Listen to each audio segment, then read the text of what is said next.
ഇന്ന് നമുക്ക് റവ ഉപ്പുമാവ് ഉണ്ടാക്കുന്നത് കാണിക്കാം. റവ ഉപ്പുമാവ് എല്ലാവരും ഉണ്ടാക്കുന്നത് തന്നെ, പക്ഷെ അതിൽ നമുക്ക് അരിമണി ഇട്ടിട്ട് എങ്ങനെയാണ് ഉപ്പുമാവ് ഉണ്ടാക്കുന്നത് കാണിക്കുക. അപ്പോൾ ഒരു ചോറ് വെക്കണ അരിയാണ് കേട്ടോ. അപ്പോൾ ഒരു 1/2 ഗ്ലാസ് അരി എടുക്കുക. എന്നിട്ട് നമുക്ക് ഈ വറുത്ത റവ വേണം. ആ വറുത്ത റവയിൽ ഉപ്പുമാവ് ഉണ്ടാക്കുമ്പോൾ ടേസ്റ്റ് ഉണ്ടാവുള്ളൂ കേട്ടോ. അപ്പോൾ ഇത്ര മതി, ഒരു 1/2 ഗ്ലാസ്, അല്ലെങ്കിൽ കുറവ് വേണ്ടവർക്ക് കുറവിടാം. ഇതിപ്പോൾ കുതിർന്നൊക്കെ വരുമ്പോൾ നല്ല ടേസ്റ്റ് ഉണ്ടാവും, അരി കടിക്കൊന്നുമില്ല, നല്ല ഒരു മണം ടേസ്റ്റൊക്കെ കിട്ടും. ഇനി നമുക്ക് കടുക് പൊട്ടി വെളിച്ചെണ്ണയാണ് ഒഴിച്ച് കൊടുക്കേണ്ടത്. അതേപോലെ കടുക് പൊട്ടി കഴിഞ്ഞതിന് ശേഷം നമുക്ക് ഈ അരി ഇട്ട് കൊടുക്കാം. അരി നല്ല പോലെ ഇങ്ങനെ മുരിഞ്ഞ് വരും. അപ്പോൾ മുരിഞ്ഞ് വരുമ്പോൾ ഒരു ചെറിയൊരു ബ്രൗൺ കളറൊക്കെ ആവുമല്ലോ, ഈ വെള്ള കളർ മാറിയിട്ട് ഒരു ബ്രൗൺ കളർ പോലെ ആവുമ്പോൾ നമുക്ക് അതിലേക്ക് അരിഞ്ഞു വെച്ചിട്ടുള്ളത് ഇട്ട് കൊടുക്കുക. അരിഞ്ഞു വെച്ചിട്ടുള്ളത് ഒരു സബോള, 3 പച്ചമുളക്, ഒരു ക്യാരറ്റ് വലിയത് കേട്ടോ. പിന്നെ നിങ്ങൾക്ക് അധികം വേണമെങ്കിൽ ഇടാം, ബീൻസോ എന്തെങ്കിലുമൊക്കെ വേണമെന്ന് വെച്ചിട്ടുണ്ടെങ്കിൽ കൂടുതൽ ഇടണമെങ്കിൽ ഇടാം, ഒന്നും കുഴപ്പമില്ല.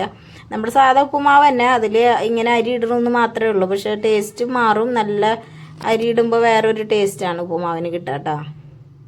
അപ്പം എല്ലാവരും ഇങ്ങനെ ചെയ്ത് നോക്കുക, നന്നായിട്ടുണ്ട്. ഞങ്ങൾ ചെറുതിലേ തുടങ്ങി ഉണ്ടാക്കുന്നതാണ്, വീട്ടിൽ ഉണ്ടാക്കുന്നതാണ് കേട്ടോ. അപ്പോൾ ഇത് നല്ല പോലെ ഇനി ഇതൊന്ന് വഴട്ടി എടുത്താൽ മതി, വല്ലാണ്ട് കൂടുതലും മുരിയൊന്നും വേണ്ട. ഈ പച്ചമുളകും ക്യാരറ്റൊക്കെ ഇതൊന്ന് വാടി വരുമ്പോൾ നമുക്ക് അതിലേക്ക് വെള്ളം ഒഴിച്ച് കൊടുക്കുക, ആവശ്യത്തിന് ഉപ്പിടാം. പിന്നെ റവ ഉപ്പുമാവായതുകൊണ്ട് നമ്മളിപ്പോൾ റവ ഉള്ളതിനേക്കാളും കുറച്ചധികം പോകും. ഇപ്പോൾ ഒരു ഗ്ലാസ് റവയാണെന്ന് വെച്ചിട്ടുണ്ടെങ്കിൽ ഒരു 2 ഗ്ലാസ്സോളം വെള്ളം ഒഴിക്കുക കേട്ടോ. ആദ്യം നമ്മൾ ഇടുന്ന സമയത്ത് ഉപ്പുമാവ് അത്ര ഇതാവില്ല, കുറച്ച് നേരം വേവിക്കാൻ വെക്കുമ്പോൾ വെള്ളം പോരാണ്ട് ബുദ്ധിമുട്ടാവും. അപ്പോൾ അത് കാരണം കൊണ്ട് ഇങ്ങനെ ഇടാം. അതേപോലെ തന്നെ വെള്ളത്തിലേക്ക് നമ്മൾ ഉപ്പിട്ട് കൊടുക്കുമ്പോൾ ഇത്തിരി ഉപ്പ് കൂടുതൽ നിൽക്കണം, എന്നാലേ നമ്മുടെ റവ ഇടുമ്പോൾ രണ്ടും കൂടി സെറ്റ് ആവുള്ളൂ.